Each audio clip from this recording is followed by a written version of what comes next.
3일을 걸어야만이 한 바퀴를 돌 수 있는 이 당시 거대 도시예요. 요나는 이제 여기를 다니면서 40일 후면 이 성이 멸망한다. 하나님의 심판을 선포했습니다. 하나님 믿지 않는 사람들인데 얼마나 기분이 나빴겠어요. 그런데 단 하루 외쳤습니다. 단 하루만 외쳤는데도 백성들의 마음 가운데 하나님을 두려워하는 그 마음이 생겼고 모든 사람들이 금식을 하며 회개했어요. 이 소문이 왕에게까지 들립니다. 3장 6절 한번 읽어봅시다. 왕이 어떻게 했는가? 그 일이 니느웨 왕에게 들리매 왕이 보좌에서 일어나 왕복을 벗고 굵은 베옷을 입고 제 위에 앉으니라. 보좌에서 일어났다 그랬어요. 최강대국의 왕이에요. 내가 최고다라는 자부심을 가지고 있는 사람이거든요. 근데 그 왕의 보좌를 버리고 내려왔다는 것은 하나님 앞에 완전히 엎드렸다는 것을 나타내는 것입니다. 또 왕복을 벗고 뭘 입었다 그랬어요? 굵은 베옷을 입었다. 옷은 그 사람의 신분, 어떤 특권 이런 걸 상징하는 거잖아요. 권세를 상징하잖아요. 그래서 왕은 멀리서 봐도 왕의 얼굴을 몰라도 왕을 알아본다고요. 왕의 옷이 아주 특별하기 때문에, 왕만이 입는 옷이기 때문에. 그런데 그 왕복을 벗고 베옷, 죽은 사람들이 입는, 사람이 죽었을 때 입는 베옷을 입었다는 거예요. 하나님 앞에 나는 죽은 사람과 같습니다 라고 고백하는 것입니다. 또 어디에 앉았대요? 재 위에 앉았다. 집이 불타고 건물이 불타면 잿더미가 돼. 쟤밖에 남는 게 없잖아요. 그 왕이 이 잿더미에 앉았다는 거예요. 그거는 나는 이 불타서 사라져야 될 이 죄인에 불과한 존재입니다. 그렇게 얘기하는 거예요. 이 강한 나라의 왕이 이렇게 했다는 것, 이건 왕으로서의 체면, 권리, 자존심 다 내려놓은 것입니다. 백성들 앞에서. 힘을 가진 사람이 이렇게 순순히 자기의 잘못을 그대로 인정하는 것은 이건 참 드문 일이에요. 그렇게 안 하거든요. 뿐만 아니라 이 왕이 명령을 내려요. 사람만이 아니라 소, 양, 짐승들까지도 금식을 하라. 짐승들까지도 베옷을 입혀라 그랬어요. 상상해 보세요. 짐승들도 다 베옷을 입었어요. 이것이 어디서 일어난 일이에요? 예루살렘 성에서 일어난 일이 아닙니다. 이방 땅 니느웨에서 단 며칠 만에 일어난 일이에요. 니느웨 사람들이 이렇게 반응하리라는 것 누구도 예상하지 못했죠. 요나의 설교가 훌륭했나요? 아니에요. 요나의 설교는 기분 나쁜 메시지예요. 그걸 듣고 감옥에 가둬야 될 만한 이야기입니다. 그런데도 받아들였다는 것이 얼마나 놀랍습니까? 근데 성경학자들은 이런 얘기를 해요. 하나님이 사전에 니느웨 사람들의 마음을 낮추는 작업을 하셨다. 요나의 메시지를 받아들일 수 있도록 하나님이 그들의 마음을 가난하게 만들어 놓은 일이 있었다라는 것을 주장하시는 분들이 있어요. 요나가 니느웨에 가기 전에 그 땅에 큰 지진이 일어났습니다. 많은 사람이 죽었어요. 지진이 일어나면 얼마나 놀랐습니까? 뿐만 아니라 그 땅에 큰 흉년이 들었어요. 뿐만 아니라 전염병까지 돌아서 수많은 사람들이, 이 가운데 하나만 일어나도 이거 괴로운 일인데 흉년과 전염병과 지진이 연달아 일어난 거예요. 얼마나 혼돈스러웠겠어요. 근데 이 니느웨 사람들의 마음 가운데 이것이 끝이 아니다. 이것은 시작에 불과하다. 앞으로 더한 어려움이 올 것이다라는 것이 그들의 마음 가운데 생겼대요. 그런데 이때 요나가 하나님의 심판을 메시지를 선포하니까 이 메시지가 그들의 심령 가운데 더 박힌 거죠. 마음으로 무릎 꿇지 않을 수가 없었던 것입니다. 사람이 그렇잖아요. 사람이 뭔가 어려움을 겪어야만이 마음이 가난해져요. 마음이 갈급해진다고요. 그래야 하나님을 생각하고 그래야 하나님의 말씀을 받으려고 합니다. 예수님도 어떤 자가 복이 있다 그랬어요. 심령이 가난한 자가 복이 있다. 그런 자들이 천국을 볼 것이다라고 얘기했잖아요. 우리가 늘 우리 마음의 가난함을 유지하는 것 참 중요하죠. 뿐만 아니라 어떤 강팍한 사람을 만날 때 우리가 뭘 기도해야 돼요? 먼저 그 마음이 가난해지도록, 그 마음밭이 가난해지도록 기도해야 되는 거예요. 마음이 높아지면 아무리 하나님의 말씀을 들어도 그 말씀이 튕겨져 나갑니다. 들리지 않아요. 오히려 비판하고 평가하고 또 냉소적인 태도를 가지게 된다고요. 자, 니느웨 사람들 하나님 모르는 사람들이에요. 성경도 모르는 사람들입니다. 그런데 이들이 기도해요. 하나님이 우리를 불쌍히 여겨주시면 혹시 우리를 멸망시키지 않을지도 모른다. 않을 수도 있다라고 하나님 앞에 부르짖어 기도했다 그랬어요. 근데 하나님이 어떻게 하셨습니까? 첫 번째, 뜻을 돌이키신 하나님, 뜻을 돌이키셨어요. 3장 10절을 읽어봅시다. 하나님이 하신 일이에요. 하나님이 그들이 행한 일, 곧 그 악한 길에서 돌이켜 떠난 것을 보시고 하나님이 뜻을 돌이키사 그들에게 내리라고 말씀하신 재앙을 내리지 아니하시니라. 하나님은 이들이 죄를 인정하고 하나님께로 마음을 돌리자, 악한 길에서 돌이키겠다고 하자 하나님이 뜻을 돌이키셨어요. 하나님이 마음을 돌리셨습니다. 하나님의 마음이 움직였어요. 그러자 심판받고 멸망해야 될 그 도시와 그 백성들이 다 살아났습니다. 하나님 마음이 움직여요. 지금 이 세계를 보면 한 사람의 마음을 움직이려고 모두가 다 안간 힘을 쓰는 것 같아요. 그 사람의 마음이 떠나면 그 나라가 위태로워지기 때문에 그 사람 마음에 들게 하기 위해서 뭐 수단 방법을 가리지 않습니다. 어떻게 하면 이 미국 대통령의 마음을 움직일까? 어떻게 하면 그 호의를 이끌어낼까? 이것을 막 연구합니다. 여러 가지 이제 팁들이 이미 나왔더라고요. 그와는 절대 논쟁을 하면 안 된다. 그가 무슨 얘기를 하든 무조건 끝까지 들어라. 중간에 끼어들거나 반박을 해서는 안 된다. 뭐 이런 얘기가 나와요. 혼자 막 40분, 50분씩 일방적으로 얘기한대요. 그래도 끝까지 듣고 칭찬해야 된대요. 그리고 선물도 잘해야 된다는 또 팁이 나오더라고요. 선물을 잘 준비해라. 메가라는 글씨를 크게 새겨야 된다. 그런 얘기가 있대요. 메가 미국을 다시 위대하게라는 그 이 대통령의 캐치플레이어인데 그거를 잘 아주 써야 된다는 거죠. 뭐 골프 연습을 잘 해둬라. 뭐 그런 얘기도 있더라고요. 골프를 좋아한대요. 그래요. 니느웨가 여러분 어떻게 했길래 하나님 마음이 움직였나요? 어떻게 했죠? 그들이 하루아침에 뭐 삶이 바뀌었나요? 그래서 거룩한 나라, 거룩한 백성이 됐나요? 아니요. 그런 일은 없어요. 자신들의 죄를 인정하고 돌아서기로 결단한 것, 이것을 보시고 하나님이 마음을 바꾸셨어요. 뜻을 바꾸신 것입니다. 이처럼 하나님은 아무리 멸망당할 죄인일지라도 하나님께 마음을 돌리고 나오는 자에게 은혜를 베푸시는 분이십니다. 마음을 돌리고 나오는 자에게 은혜를 베풀어 주시는 분이십니다. 얼마나 감사한가요? 민수기 21장에 보면 이스라엘 백성들이 광야 여정을 하는 가운데 여정이 너무 힘들었어요. 너무 길어지는 거예요.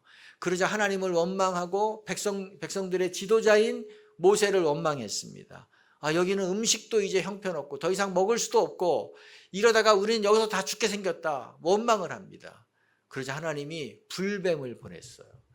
독사를 보낸 것입니다. 그래서 많은 사람이 물려서 고통을 받고 있습니다. 치료약도 없어요. 이제는 고열에 시달리다가 이제 죽는 것밖에 없는 것입니다. 본래 광야에는 불뱀이 많단 말이에요. 많아요. 그런데 지금까지 한 사람도 물린 사람이 없었어요. 왜 그랬죠? 하나님이 접근하지 못하도록 막아두셨기 때문에 지금까지 한 명도 물리지 않은 거예요.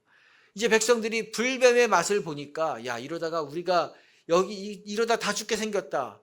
큰일 났다. 위기감을 느끼고 모세에게 달려와서 얘기합니다. 뭐라고 얘기합니까?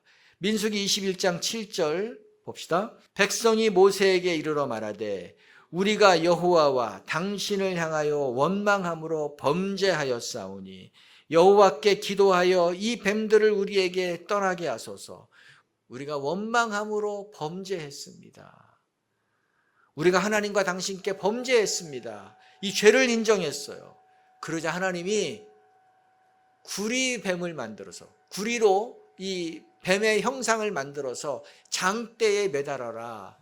그리고 그 뱀에 물린 자들이 그 장대를 쳐다보면 다 나을 것이다.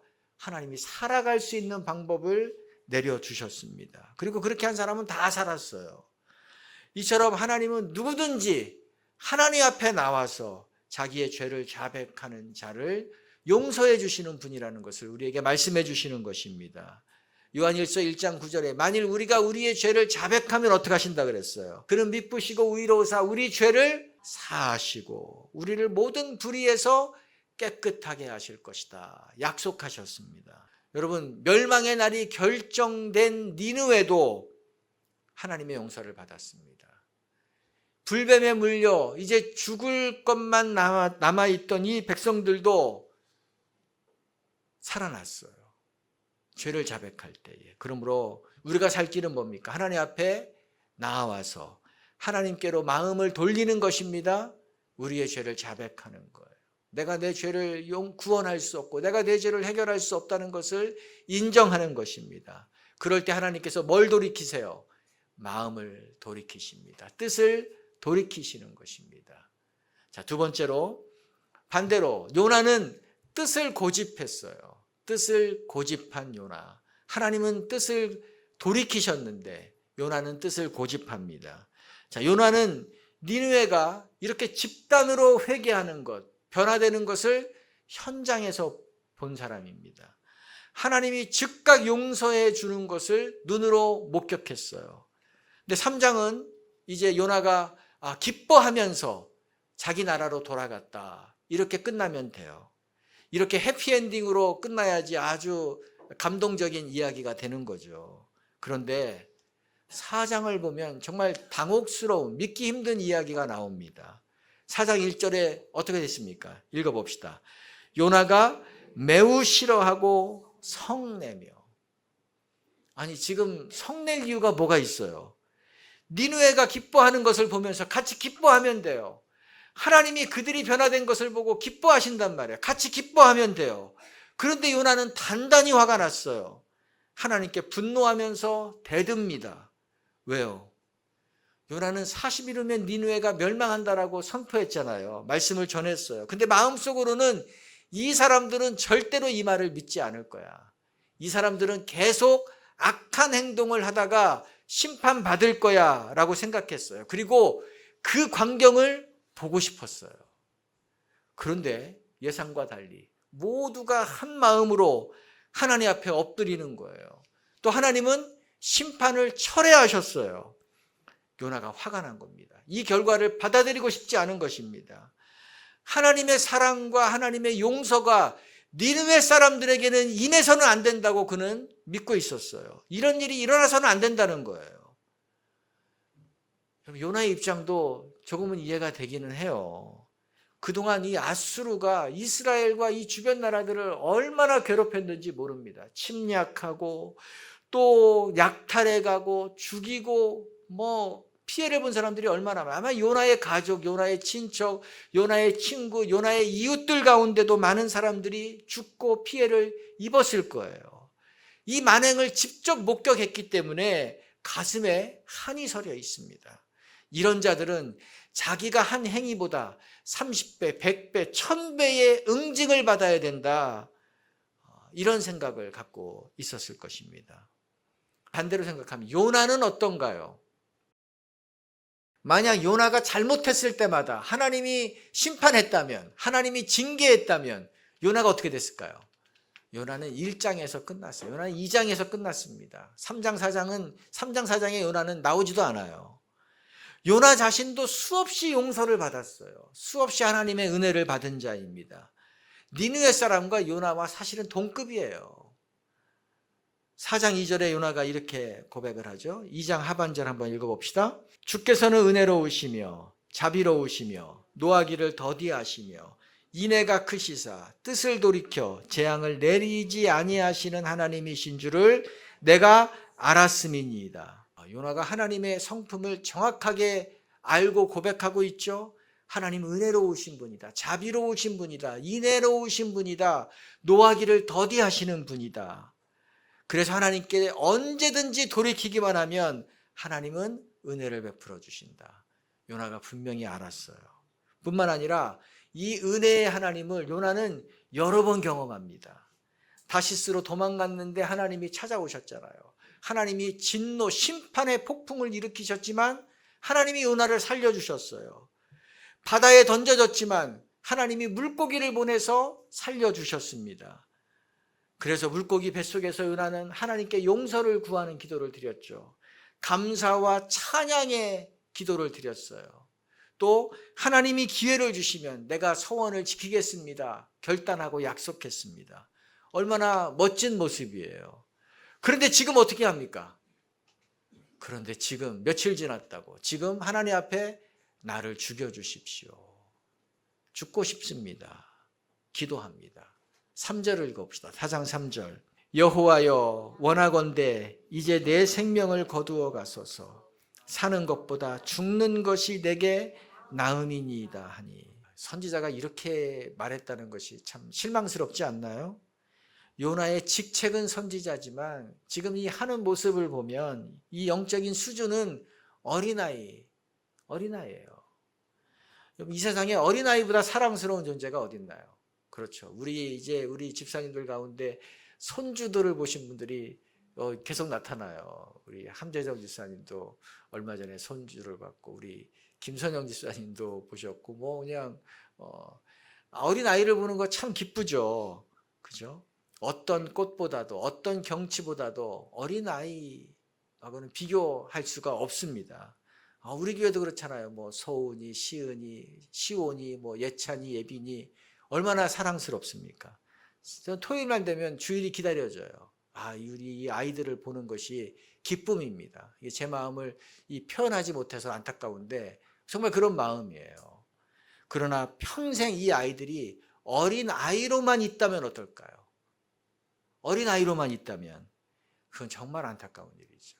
그렇죠. 어린 아이로만 있다면 너무나 안타까운 일이에요. 오래전에 한 그 대학 앞에서 수십 년 김밥, 뭐 분식 이런 거를 판매하시던 분이 있었어요. 근데 이분이 자기의 전 재산을 그 대학에 기부를 했습니다. 왜 이런 일을 했습니까? 질문을 하니까 나는 딸이 딱 한 명 있는데 이 딸이 장성한 딸이에요. 딸이 딱 한 명 있는데 이 딸이 약간 지능이 평균보다 모자랍니다. 어린아이 같아요. 근데 내가 이제 언제 죽을지 모르는데 내가 죽으면 이 아이는 혼자 살아갈 수 없다는 거예요. 생각해 보니까 그래도 대학은 그래도 믿을 만하다. 교육기관이니까 믿을 수 있겠다. 그래서 이 대학에 전 재산을 기부하면서 조건을 딱 하나 걸었어요. 내가 죽으면 그 후에 내 딸을 좀 돌봐주십시오. 이것이 유일한 조건이었어요. 자기의 전 재산을 아낌없이 다 드렸습니다. 지금으로 하면 100억도 넘는 돈이에요. 여러분, 이처럼 자라나지 않는 자녀를 보는 것, 부모의 평생 근심이기 때문에 전 재산과 맞바꾼 거잖아요. 신앙도 그래요. 처음 예수 믿을 때는 우리가 다 어린아이입니다. 어린아이 신앙이에요. 처음 믿을 때는. 그래도 사랑스러워요. 그래도 존귀하고 그래도 너무나 좋아요. 존귀해요. 하지만 오래 믿었는데도 여전히 어린아이 수준에 머물러 있으면, 어린아이 신앙에 머물러 있으면 어떤가요? 그건 너무 안타깝죠. 요나를 보면 어린아이 신앙의 특징이 보이는 것 같아요. 첫 번째, 감정을 그대로 발산합니다. 따라합시다. 감정을 그대로 발산한다. 1절에 매우 싫어하고 성냈다 그랬어요. 싫으면 싫다고 다 말하는 거예요. 화가 나면 화가 난 것을 그대로 표출합니다. 느끼는 대로 행동해요. 그러니까 이게 뭐 거름망이 없어요. 요나는 며칠 전 뱃속에서는 어떻게 했죠? 살려만 주시면 내가 하나님의 일을 행하겠습니다. 서원을 행하겠습니다. 얘기했어요. 그런데 이제 살려주니까 또 뭐라고 얘기해요?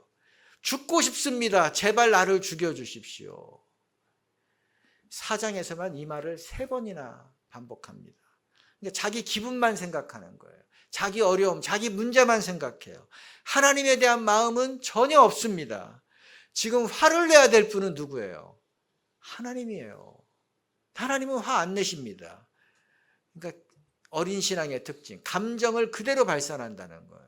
두 번째, 아는 것은 있지만 삶이 없다. 읽어봅시다. 아는 것은 있지만 삶이 없다. 요나는 하나님이 어떤 분인지 분명히 알았어요. 2절에서 고백하자. 하나님 자비하신 분이다. 인애로우신 분이다. 너그러우신 분이다. 요나는 특별한 경험도 여러 번 했죠. 인류 역사상 유일한 경험, 물고기 뱃속에서 3일을 있었지만 살아난 유일한 경험까지 했어요. 이렇게 하나님의 은혜를 안다는 사람이 은혜를 베풀지는 않는 거예요.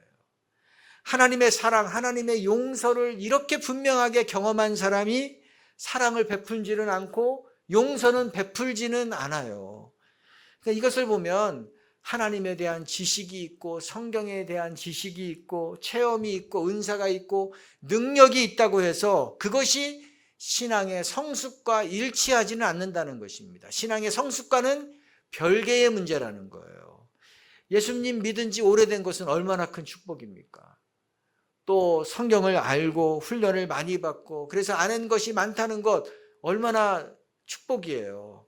하지만 그런 것들이 자동으로 내 신앙이 성숙해지는 것, 어른이 되는 것을 보장해 주지는 않는다는 것입니다. 내 머리로 아는 것과 내가 실제로 사는 것은 다른 차원의 얘기예요. 우리가 이거 잘 착각해서는 안 되는 것입니다. 제가 저에게 가끔 뭐 이런 분들이 있어요. 내가 이런 공부를 했습니다. 내가 이런 훈련을 받았습니다. 내가 이런 사역을 했습니다. 내가 어디서 이런 강의를 하는 사람입니다. 뭐 이력을 막 나열하세요. 참 들어보면 놀랍다, 대단하시다. 그런 생각이 든단 말이에요. 그런데 시간이 지나면서 삶을 보면은 어린아이의 행동을 한단 말이죠. 저렇게 대단한 사람인데 삶은 거기에 따라가지를 못하는 거예요.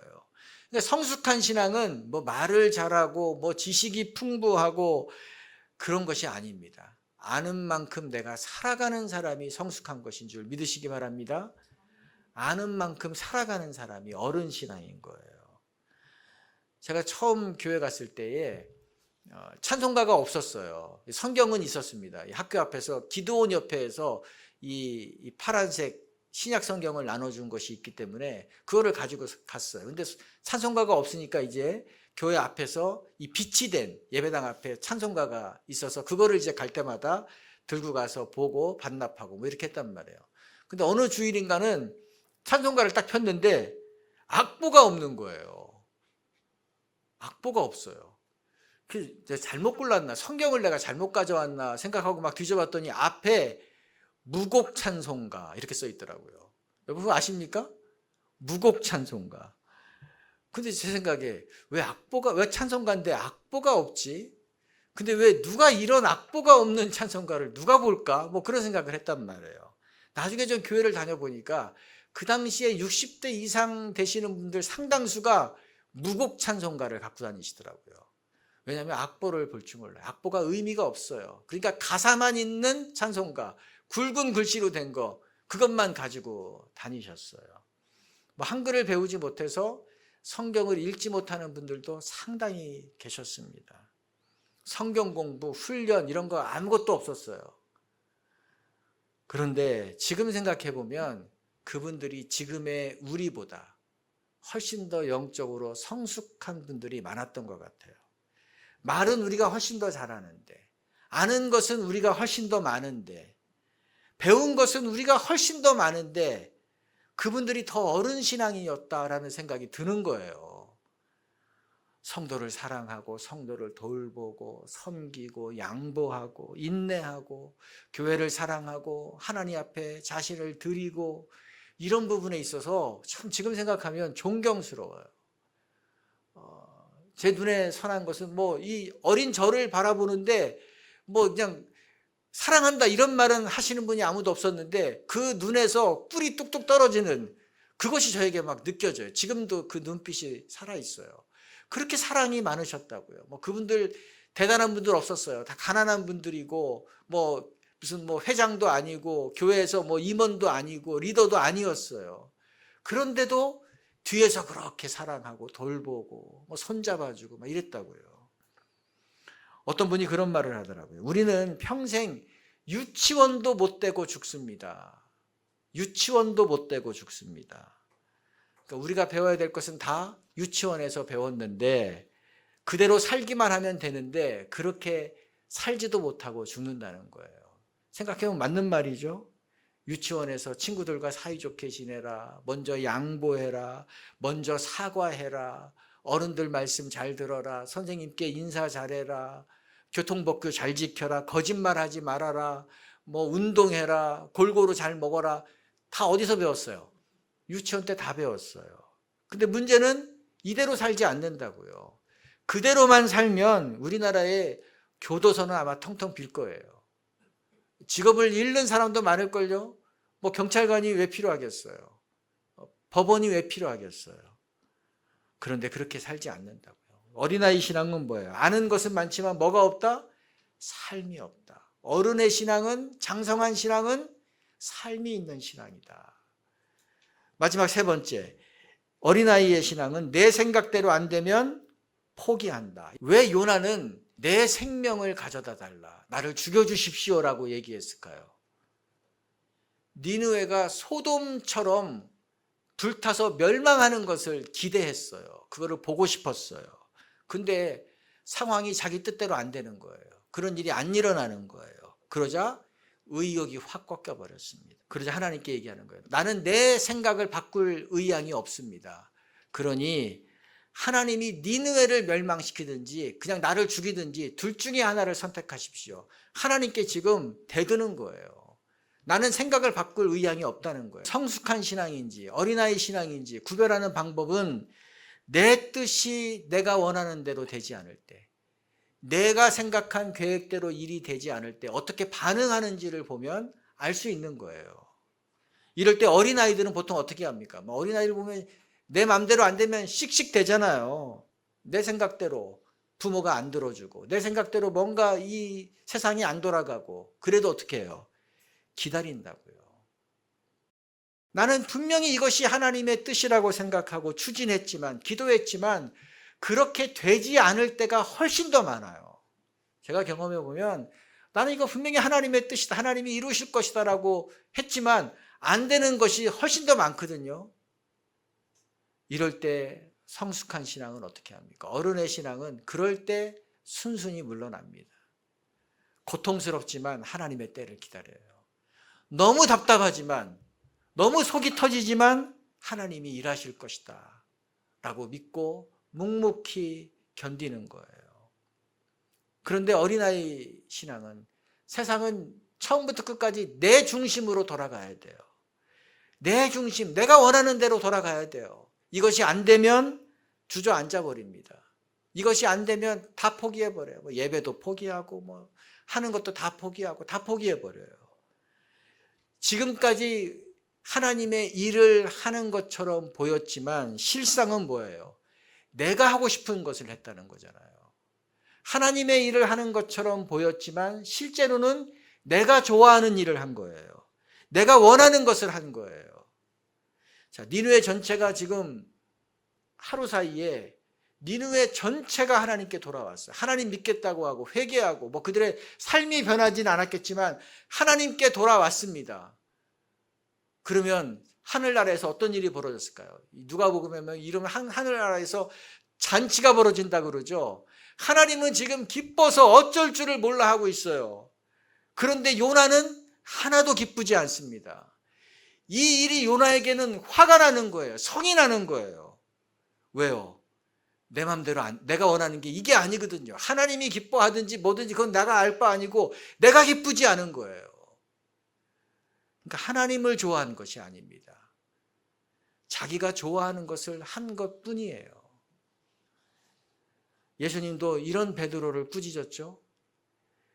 사단아, 내 뒤로 물러가라. 네가 하나님의 일을 생각하지 않고 무슨 일을 생각한다고 그래요?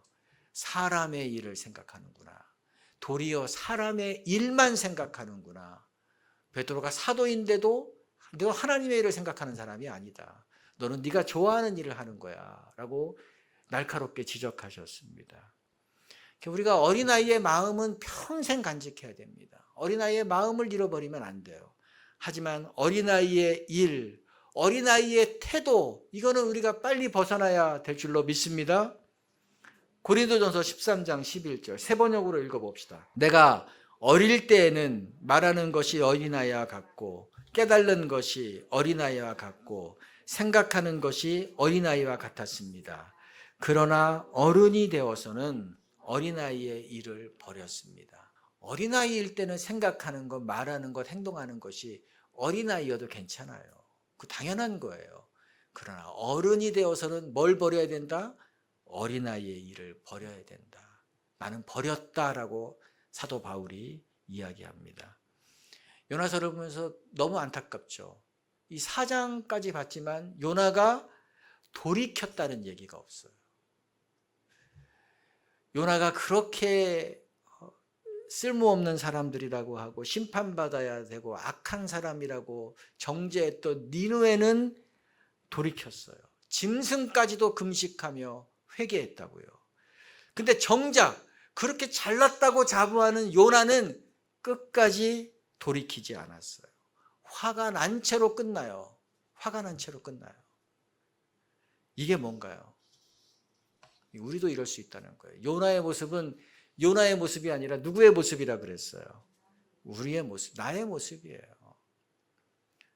우리가 말하는 것, 생각하는 것, 행동하는 것이 어린아이의 수준으로 끝나서는 안 되는 것입니다. 영적 어른이 되어서 어린아이의 일을 내가 버렸다. 여기까지 가야 되는 것입니다. 여러분, 요나가 이룬 성과는 대단한 것입니다. 한 도시 전체가 뒤집어졌어요. 지금도 이런 소식은 없었잖아요. 역사상 전무후무하잖아요. 이런 성과를 낸 사람이 없다고요. 아마 본국에 돌아가면 요나는 성공한 선지자로, 능력의 선지자로 추앙을 받을 거예요. 그러나 하나님 앞에서는 아무것도 아니에요. 하나님 앞에서는 아무것도 아니었어요. 하나님은 요나에게 야, 너 대단한 일을 했다. 너 대단한 능력을 가졌구나. 이런 말씀 한마디도 안 하셨어요. 하나님이 4절에서 뭐라 그럽니까? 네가 성내는 것이 옳으냐? 네가 지금 화를 내는 것이 옳으냐? 하나님이 이것만 물으셨어요. 하나님의 관심은 요나가 한 일, 요나의 성공, 요나의 능력, 요나의 성취, 하나님의 관심이 아닙니다. 하나님의 관심은 요나의 수준이었어요. 요나의 성품이었습니다. 그래서 에베소서 4장에서는 우리가 다 하나님을 아는 일과 믿는 일이 하나가 되어서 나중에는 그리스도의 뭐라 그랬어요? 장성한 분량이 충만한 데까지 이르리니, 우리가 가야 될 목표가 무엇인가를 분명히 얘기해 줬습니다. 그리스도의 장성한 분량이 충만한 데까지 가는 것, 영적인 어른이 되는 것, 성숙함으로 나아가는 것, 이것이 우리의 목표라는 것입니다. 우리가 추구하고 관심 가져야 될 것, 주님을 닮아가는 것입니다. 영적 어른이 되는 것입니다. 말씀을 실제로 살아가는 사람이 되는 거예요. 하나님의 자녀답게 살아가는 것입니다. 여러분, 그렇게 되기를 축복합니다. 그래서 우리는 말이 아니라 우리의 말이 우리의 삶이 되는 그런 삶을 사는 자인 것입니다. 그렇지 않으면 우리는 요나로 끝나는 거예요. 우리는 이 땅에서 요나와 같은 사람으로 끝나는 것입니다. 주님이 우리에게 말씀하십니다. 너는 지금 무엇 때문에 화가 나 있니? 너는 지금 무엇 때문에 마음이 불편하니? 요나에게 물으신 것을 우리에게 물으시는 거예요. 왜? 내가 화가 나 있는 것이, 내가 화가 나 있는 주제가 내 신앙의 수준이에요. 내 삶의 수준이에요. 내가 지금 마음이 불편하고 내가 마음이 힘든 주제가 내 신앙의 수준이라고요. 그래서 하나님이 늘 묻는 거예요. 너 지금 뭐 때문에 화가 나 있니? 그것이 옳으냐? 라고 얘기하시잖아요. 네가 지금 그렇게 반응하는 것이 옳으냐? 물으시는 것입니다. 그래서 여러분, 오늘 이 요나 말씀을 통해서 우리를 돌아봅시다. 여러분을 돌아봅시다. 그리고 돌아보는 것이 끝나는 것이 아니라 니느웨 백성처럼 돌이켜야 되는 것입니다. 돌이키시를 바랍니다. 아멘. 같이 기도하죠. 오늘 우리가 요나의 사역을 받습니다. 요나의 능력의 사역을 받습니다.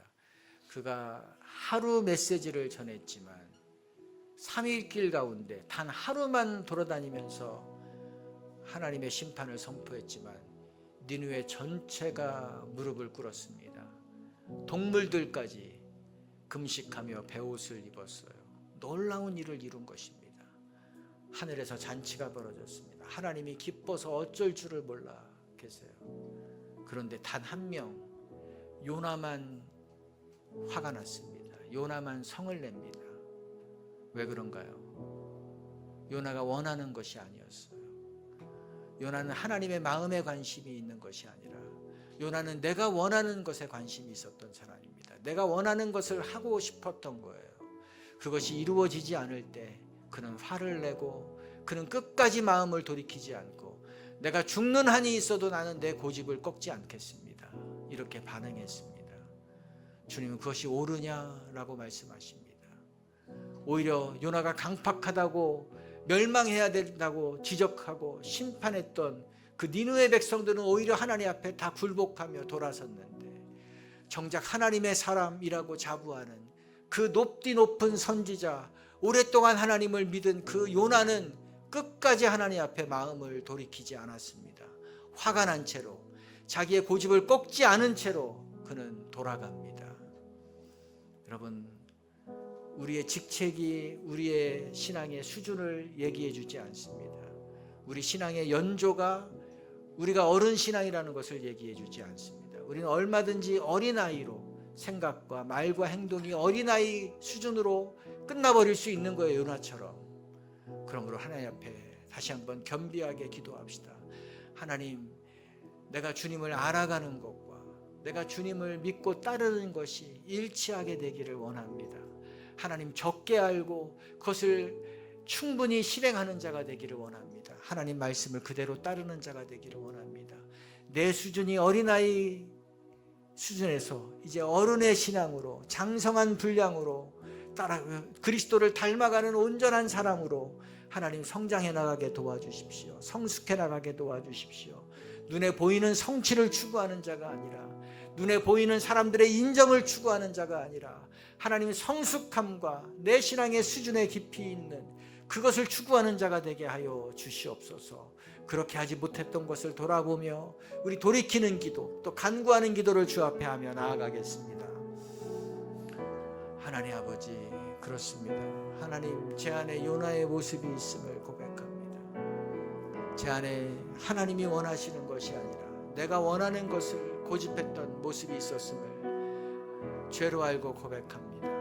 하나님, 내 계획대로 이루어져야 되고 내가 원하는 대로 모든 것이 이루어져야 되고 하나님도 그것을 따라와야 되고 하나님, 그것이 저의 마음의 깊은 곳에 있었습니다. 사람들의 인정을 받아야 되고 뭔가 가시적인 뭔가가 일어나야 되는 것처럼 생각했습니다. 주님, 다시 한번 돌이킵니다. 하나님이 원하시는 것은 눈에 보이는 성과가 아니라 우리가 주님을 닮아가는 것, 제가 주님을 닮아가는 것이었습니다. 주님, 그것을 추구하게 도와주시옵소서. 주님을 따라가는 그 길이, 그 과정 가운데 우리의 생각대로 이루어지지 않을지라도, 우리의 길이 막힐지라도, 하나님이 하시는 생각이 우리의 생각과 전혀 다를지라도 하나님, 주님을 따르게 하여 주시옵소서. 요나처럼 성인한 채로 살아가지 않게 도와주십시오. 하나님이 나를 따르라고 하나님 앞에 대드는 그런 어리석은 삶을 살지 않게 도와주십시오. 이제 고집을 꺾고 돌이키게 하여 주시옵소서. 주님을 따르겠습니다. 어떤 상황에서도 주님의 말씀을 듣겠습니다. 어린아이처럼 순전하게 주님을 배우겠습니다. 그리고 어린아이의 일을 벗어버리고 이제 생각과 말과 행동이 어른처럼 성숙한 자처럼 자라게 하여 주시옵소서. 그것을 추구하게 도와주시옵소서. 그것이 우리의 유일한 바람이게 도와주시고 그것이 우리의 유일한 욕구가 되게 도와주시옵소서. 주님, 우리를 그렇게 변화시켜 주시기를 원합니다. 그래서 주님이 기뻐하는 것을 보고 기뻐하는 자가 되게 도와주시고 주님이 아파하는 것을 보고 아파하는 자가 되게 도와주시고 주님이 슬퍼하는 것을 보고 슬퍼하게 하여 주시고 주님이 기도하는 것을 보고 같이 기도하는 저희들이 되게 하여 주시옵소서. 아멘.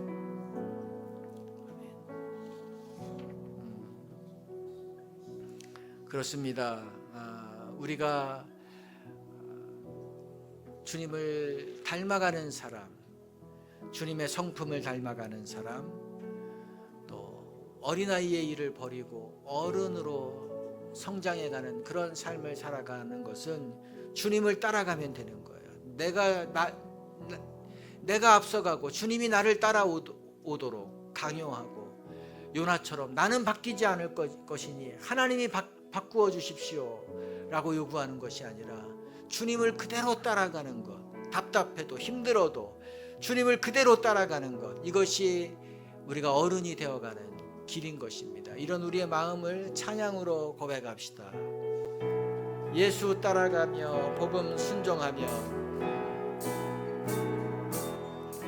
예수 따라가며 복음 순종하며 우리 행할 길 환하겠네. 주를 의지하며 순종하는 자를 주가 늘 함께 하시리. 해를 당하거나 우리 고생할 때 주가 위로해 주시겠네. 주를 의지하며 순종하는 자를 주가 안위해 주시리라. 의지하고 순종하는 길은 예수 안에 즐겁고 복된 길이로. 남의 짐을 지고 슬픔 위로하며 주가 상급을 주시겠네. 주를 의지하며 순종하는 자를 은혜 풍내려 주시리. 우리 받은 것을 주께 다 드리면 우리 기쁨이 넘치겠네. 주를 의지하며 순종하는 자를 은혜 풍성케 하시리라. 의지하고 순종하는 길은 예수 안에 즐겁고 복된 길이로다. 주를 힘입어서 말씀 잘 배우고 주를 모시고 살아가네. 주를 의지하며 항상 순종하며 주가 사랑해 주시리라. 의지하고 순종하는 길은 예수 안에 즐겁고 복된 길이로다. 의지하고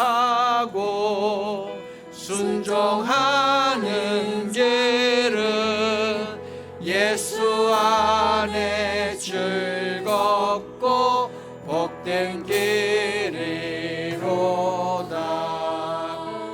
아멘.